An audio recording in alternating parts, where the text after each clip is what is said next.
বিসমিল্লাহির রহমানির রহিম। খন্দকারটি সংযম ও শুদ্ধতায় মাহে রমজান।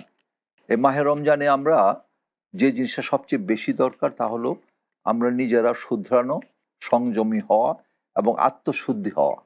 আত্মশুদ্ধির জন্য এই পবিত্র রমজান। আগামী 11টি মাস যেন আমরা সঠিকভাবে চলতে পারি বিধায় এই রমজানকে আমরা সামনে রেখে এগোবো এবং এই নিয়ে আলোচনা করার জন্য দুই ব্যক্তিত্ব আমাদের স্টুডিওতে আছেন। আমি তাদেরকে আপনাদের সামনে পরিচয় করাই দিচ্ছি। আমার ডান দিকে আছেন মোস্তফা তারিকুল হাসান, সেক্রেটারি জেনারেল ইসলামী ঐক্য আন্দোলন। জি, ভালো আছেন নিশ্চয়ই? জি আছি, আলহামদুলিল্লাহ। আপনাকে অসংখ্য ধন্যবাদ এই প্রোগ্রামে আমাকে দাওয়াত দেওয়ার জন্য। ধন্যবাদ আপনাকে। FMA হায়দার, সাংগঠনিক সম্পাদক ইসলামী ঐক্য আন্দোলন এবং একজন সমাজকর্মী। হায়দার ভাই কেমন আছেন? জি, ইনশাল্লাহ ভালো আছি। ভালো আছেন? আচ্ছা, এই প্রোগ্রামকে আমাদেরকে আমন্ত্রণ জানাবার জন্য অসংখ্য ধন্যবাদ। জি, আপনাকে ধন্যবাদ। আমি মোস্তফা তারিকুল হাসান ভাইয়ের কাছে আসবো এই কারণে যে পবিত্র রমজান মাস, আর যেহেতু আপনি রাজনীতির সাথে জড়িত আছেন, পরিচয় দিলাম ইসলামী ঐক্য আন্দোলনের আপনি জেনারেল সেক্রেটারি, বিরাট দায়িত্ব পালন করছেন এবং আপনার বয়স তুলনায় আপনার মনে হয় যে অনেক এগিয়ে গিয়েছেন এবং সেই ধরনের আপনি পড়াশোনা করেন, আপনি দায়িত্ব পালন করেন। আপনার কিছু কিছু প্রোগ্রামে আমি গিয়েছি, সেখানে আপনার বক্তব্য এবং আপনার যে প্রনাউন্সিয়েশন এবং আপনি যে প্রজ্ঞা রাখেন এই বয়সও, এই কারণে আপনাকে স্যালুট করি, ভালো লাগে আমার। জি জি জি, এটা আসলে সবই আল্লাহর জন্য আর কি। কথা বলি আল্লাহ। আমি দুই একটি কথা বলবো, তা হলো যেমন রমজান সংযম যদি রাজনীতি থাকতো তবে ক্ষমতার লালসা কমিয়ে যেত। হ্যাঁ, নিঃসন্দেহে রমজানের সংযত মানে রমজানের যে সংযম যদি থাকতো, সংযম। এখন প্রশ্ন হলো যে সংযম আসবে কোত্থেকে? এটা একটা বড় প্রশ্ন। আমরা সংযমী হব কিভাবে? আল্লাহ তাআলা কোরআন শরীফে বলেছেন, ইন্নাল মুবাযযিরিনা কানু ইখওয়ানুশ শায়তান, যে অপচয়কারী শয়তানের ভাই। আল্লাহ তাআলা এইভাবে বলেছেন আর কি। তো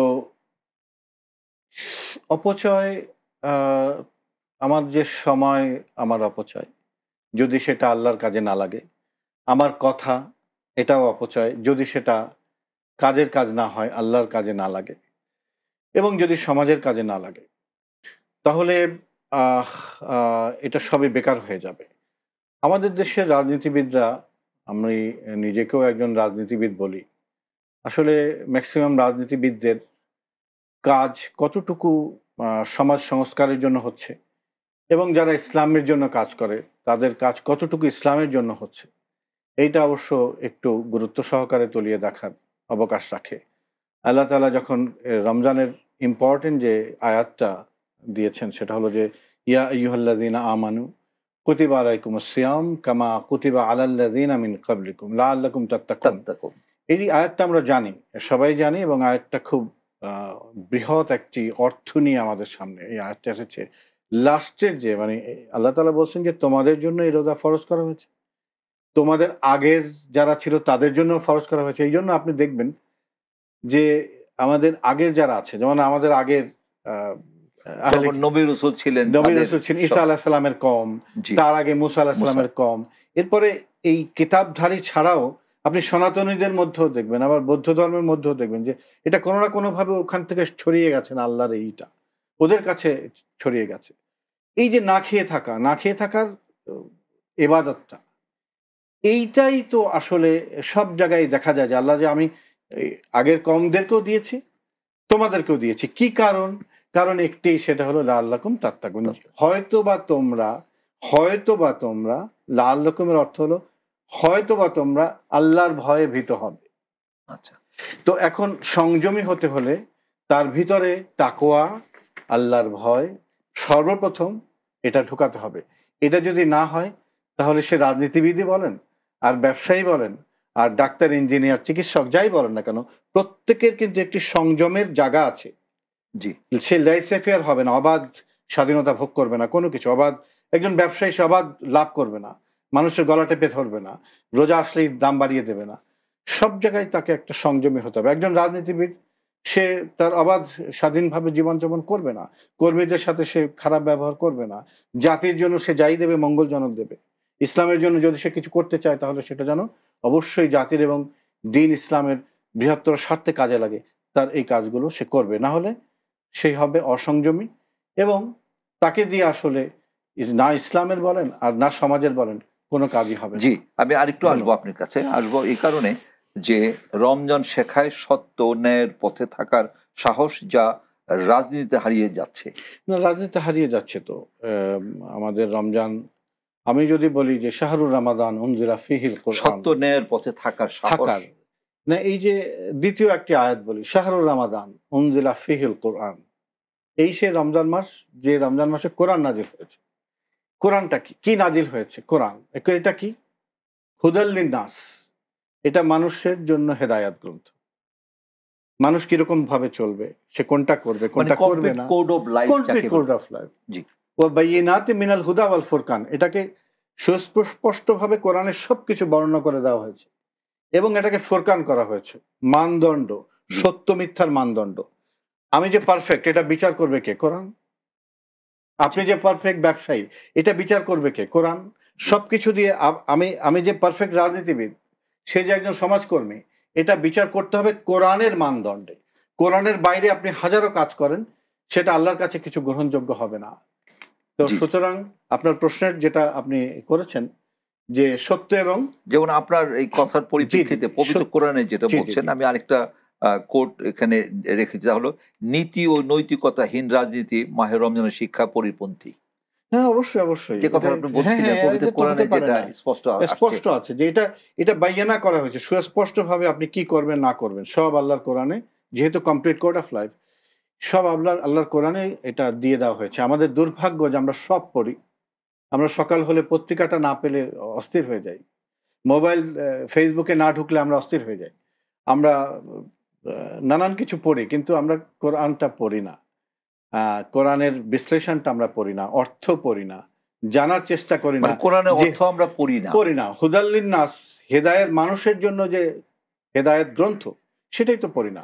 তো এটা না পড়লে আজকে আমি ন্যায় নিষ্ঠাবান কিভাবে হব? সত্য মিথ্যা আমি কিভাবে শিখব? আল্লাহ কোনটা করলে ভালো, আল্লাহর কাছে আমি গ্রহণযোগ্য হব, কোনটা করলে আল্লাহর কাছে আমি ধিকৃত হব, এগুলো তো আমার পক্ষে জানা সম্ভব হবে না। জি, মুস্তাফা তারিক হাসান, আপনার বক্তব্য শুনলাম, খুব ভালো লাগলো। আশা করি আমাদের দর্শকরা যারা শুনেছেন তাদের কাছে ভালো লাগার কথা। আমি হায়দার সাহেবের কাছে আসব। আমি জানি আপনার একজন সমাজসেবক এবং প্রকৃত পক্ষে আমরা যে এই পবিত্র রমজান কিন্তু আমরা যে ধরেন সারাদিন না খেয়ে, ফজর থেকে মাগরিব পর্যন্ত না খেয়ে থাকবো, এটি রমজান, আর 5 ওয়াক্ত নামাজ পড়বো, তাই কি? নাকি আমরা সমাজকে কিভাবে ভালো পথে নিব? প্রথমে আগে নিজে আমার সংসার, আমার পরিবার, তারপর আমার সমাজ, তারপর রাষ্ট্র ব্যবস্থা। তো এই যে আমাদের পরিবার এবং সমাজকে আমরা কিভাবে পরিবর্তন করতে পারি, বা কোরআনের আলোকে মাহে রমজানে আমরা কি শিক্ষা পেতে পারি? চ্যানেল এস মাধ্যমে আপনাকে এবং আজকে যারা এই অনুষ্ঠান দেখছে শ্রোতা মণ্ডলীকে অসংখ্য ধন্যবাদ জানিয়ে আমি বক্তব্য শুরু করছি। আল্লাহ পাক মানুষকে সৃষ্টি করার পরে তার একটা পৃথিবীতে চলার একটা গাইডলাইন বা সংবিধান দিয়েছে। সেই সংবিধান হলো পবিত্র কোরআন। পবিত্র কোরআনে, এই কোরআনই নাজিল হয়েছে এই পবিত্র রমজান মাসে। এই পবিত্র রমজান মাস আত্মসংযমের বা আত্মশুদ্ধির মাস। মানুষের বিভিন্ন সমস্যায় যেমন তার প্রতিকার করার জন্য থাকে, ঠিক একটা মানুষের তার চরিত্র, তার বাহ্যিক সমস্ত কিছু সংশোধনের জন্য এই রমজান মাসটা আল্লাহ পাক দিয়েছে সংশোধন হওয়ার জন্য। সামাজিকভাবে আপনি কি দায়িত্ব পালন করছেন সংশোধন হওয়ার জন্য? সামাজিকভাবে পরিষ্কারভাবে কোরআনে বলে দিয়েছে যে এই মাসে সংযম করে, জি, সংযম, যাকাত দিয়ে সহযোগিতা করতে পারে, ফিতরা দিয়ে সহযোগিতা করতে পারে, মানুষের পাশে দাঁড়াতে পারে, মানে মানুষের পাশে দাঁড়ায়, মানুষের কল্যাণের জন্য হাত বাড়িয়ে দেয়, মানে ক্ষুধার্তদের তাদের সহযোগিতা করে এই রমজান মাসে। এই জন্য আল্লাহ পাক বহু সওয়াব এখানে রেখেছেন। জি, তাই রমজানের যে শিক্ষা, সেখানে আমাদের আত্মশুদ্ধি এবং সংযম, সেই শিক্ষাটাই আমাদেরকে দেয়। তাই এখানে আশ্চর্যের বিষয় হলো আমাদের দেশে সমস্ত বহির্বিশ্বে রমজান মাস এলে যেখানে ব্যবসায়ীরা, সেখানে কিছু ব্যবসায় তাদের ছাড় দেয়, সাধারণ মানুষদের কিছু সুযোগ সুবিধা দেয়, মূল্য তারা কমিয়ে দেয়। মূল্য কমিয়ে দেয়। কিন্তু আমাদের দেশে এটা উল্টা। আজকে রমজানের মাস এলে পরেই তারা প্রতিযোগিতামূলক হ্যাঁ। তারা সেখানে ব্যবসায় কিভাবে বেশি লাভ করবে সেরকমের তারা ব্যবস্থা নেয়। আচ্ছা হায়দার ভাই, আমাদের যেহেতু বিজ্ঞাপন বিরতি যেতে হবে, আচ্ছা সুপ্রিয় দর্শক শ্রোতা, আপনারা কোথাও যাবেন না, আমরা অল্প সময়ের মধ্যে ফিরে আসছি।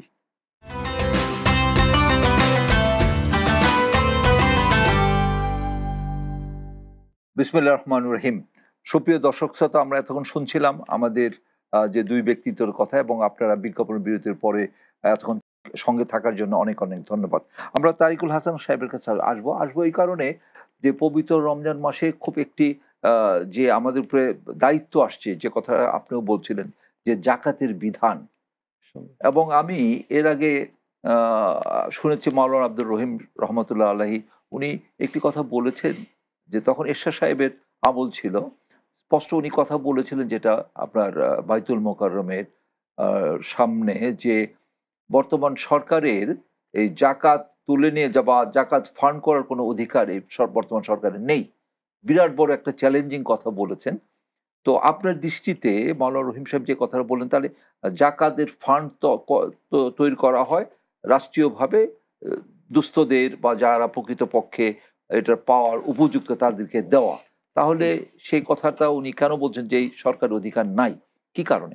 ধন্যবাদ আপনাকে, যে আপনি একটি ঐতিহাসিক কথা, একটি কারণ আমি সেই প্রোগ্রামে ছিলাম। জি, একটি চমৎকার কথার আজকে অবতরণ করেছেন, এবং ওইটা একটি খুবই গুরুত্বপূর্ণ কথা উনি বলেছেন। এই কথাটা বোঝার মতো আসলে ওই রকম ধরেন জ্ঞানবুদ্ধি প্রজ্ঞা এই দেশের মানুষের বা শাসক শ্রেণীর আসলে নাই। উনি যেটা বোঝাতে চেয়েছেন, যে একটি শাসক, একটি রাষ্ট্র, সেখানে ইসলাম প্রতিষ্ঠিত নয়, আল্লাহর সার্বভৌমত্ব প্রতিষ্ঠিত নয়, এবং নামাজ প্রতিষ্ঠিত নয় রাষ্ট্রীয়ভাবে, তারপরে তো জাকাত আসবে।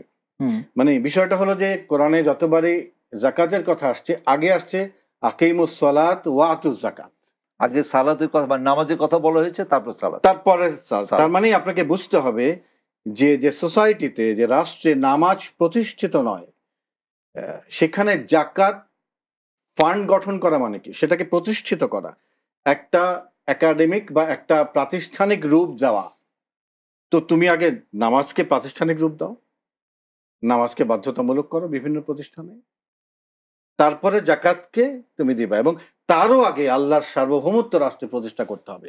এই জন্য মাওলানা মরহুম ওই কথাটা বলেছেন, যে রাষ্ট্রে ইসলাম প্রতিষ্ঠিত নয়, যে রাষ্ট্রের আল্লাহর হুকুমাত প্রতিষ্ঠিত নয়, ইসলামী সংবিধান প্রতিষ্ঠিত নয়, সেখানে তুমি মানুষকে বিভ্রান্ত করে একটা জাকাত ফান্ড গঠন করে কিছু টাকা তুমি নিলা, এই টাকার সুষ্ঠু বন্টনের গ্যারান্টি কি?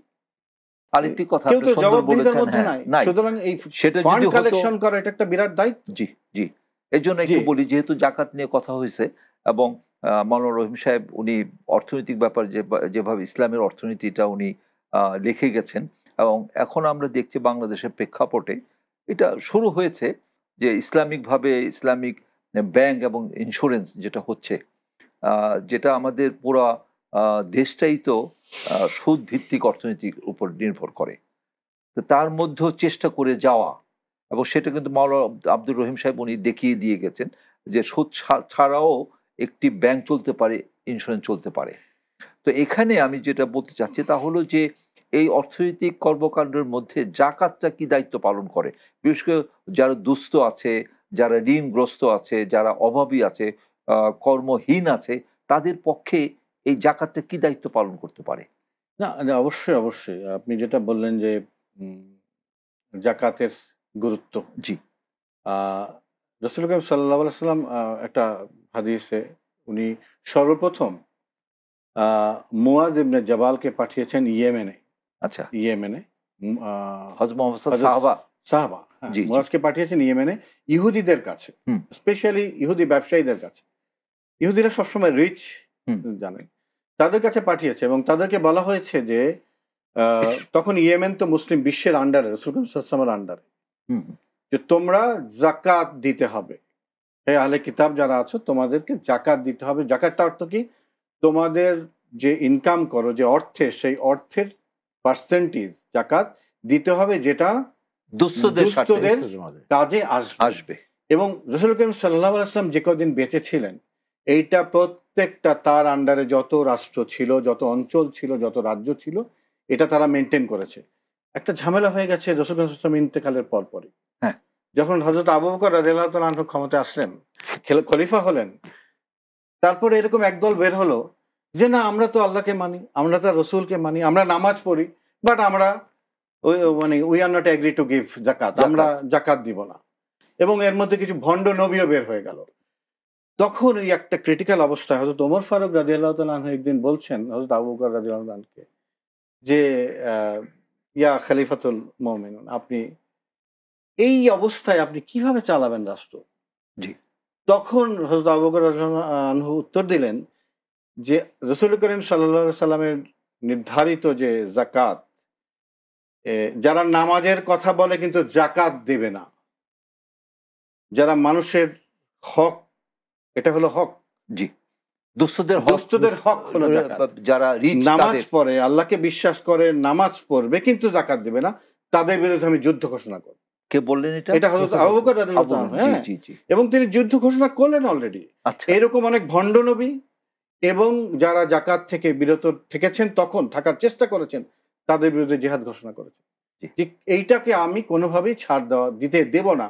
তখন রাসূল করিম সাল্লাল্লাহু আলাইহি ওয়াসাল্লাম, তখন হযরত ওমর ফারুক রাদিয়াল্লাহু তাআলা বলেন যে হ্যাঁ হ্যাঁ ঠিক আছে, ঠিক আছে, ইয়েস, এটাই আসলে রাসূল করিম সাল্লাল্লাহু আলাইহি ওয়াসাল্লামের জি আমাদের প্রতি রেখে যাওয়া আমানত। এটা যে কোনোভাবেই আমরা এটাকে অক্ষুণ্ণ রাখতে হবে। আচ্ছা, তাহলে বোঝা গেল কি যে জাকাতের গুরুত্ব অনেক বেশি। দারিদ্র্য বিমোচনের জন্য জাকাত খুবই দরকার। আর একটি ইসলামী রাষ্ট্র ছাড়া একটি বড় আকারের জাকাত ফান্ড গঠন করে সেখানে দারিদ্র্য বিমোচনের গ্রাসরুট লেভেলে যাওয়া বড় কঠিন, এটা সম্ভব না, কারণ আল্লাহর হুকুমত রাষ্ট্রে প্রতিষ্ঠিত নয়। আচ্ছা, আপনি তো একজন রাজনীতিক কর্মী এবং রাজনীতির সাথে জড়িত আছেন এবং ভালো দায়িত্ব পালন করছেন। আপনার দলের মাধ্যমে কিভাবে বর্তমান সমাজে এই জাকাতকে প্রতিষ্ঠিত করার জন্য এবং জাকাতের মাধ্যমে দুস্থদের সহযোগিতা করার জন্য কতটুকু দায়িত্ব পালন করছেন? দেখুন, ধন্যবাদ আপনাকে যে আমাদের ইসলামী ঐক্য আন্দোলনের পক্ষ থেকে প্রতি বছরই একটি কর্মসূচি হয়। সেটি আসলে আমাদের অ্যাভেলিটির মধ্যে দিয়ে যতটুকু আমাদের কালেকশন করি আমরা ততটুকু। এর মধ্যে জাকাত আছে। জাকাতের একটা আমাদের বিভিন্ন শুভানুদ্দায়ী সুধীরা, আমাদের কর্মীরা, যাদের জাকাত হয় তারা একটি জাকাত দেয়, আমরা একটি ফান্ড করি এবং আমরা ঈদ সামগ্রী, যারা দুস্থ, যারা ঈদের সামগ্রী কিনতে পারে না, এত দাম, যাদের সেমাইয়ের দাম, চিনির দাম, তেলের দাম, পোলার চালের দাম তো অনেক বেশি, তো আমরা ছোট্ট একটা প্যাকেট করি। সেটা তখনকার বাজার অনুযায়ী এই কিছু প্যাকেট করে আমরা আমাদের সেন্ট্রালি আমরা বিতরণ করি এবং আমাদের জেলায় আমরা এখান থেকে সেই ফান্ড কালেকশন থেকে টাকা পাঠাই। ওই টাকাকে কেন্দ্র করে তারা আবার ওখানে একটা ফান্ড গঠন করে, এই করে তারা আবার ওইভাবে একটি ঈদ সামগ্রীর প্যাকেট তৈরি করে ঠিক ঈদের আগের দিন। তার আগে তারা ঘরে ঘরে মনিটরিং করে এবং সঠিকভাবে এটা আমরা কেন্দ্রীয়ভাবে মনিটরিং করি। ধন্যবাদ। এবং এটা আমাদের একটি সফল কর্মসূচির মধ্যে একটি। আচ্ছা, মোস্তফা তারিকুল হাসান, আপনার সুন্দর বক্তব্য এবং আমার কাছে বেশ মূল্যবান লাগলো এবং অবশ্যই এটা আমি মনে করি যে আমাদের সবার মধ্যেই যদি আমরা এটা আস্তে আস্তে আমরা গ্রহণ করতে পারি, তখন কিন্তু আমাদের যে পরিবার, সমাজ এবং রাষ্ট্র উপকৃত হবে। এবং যেহেতু সময় আমাদের শেষের দিকে, শেষ পর্যায়ে, মোস্তফা তারিকুল হাসান, আপনার বক্তব্যের জন্য ধন্যবাদ।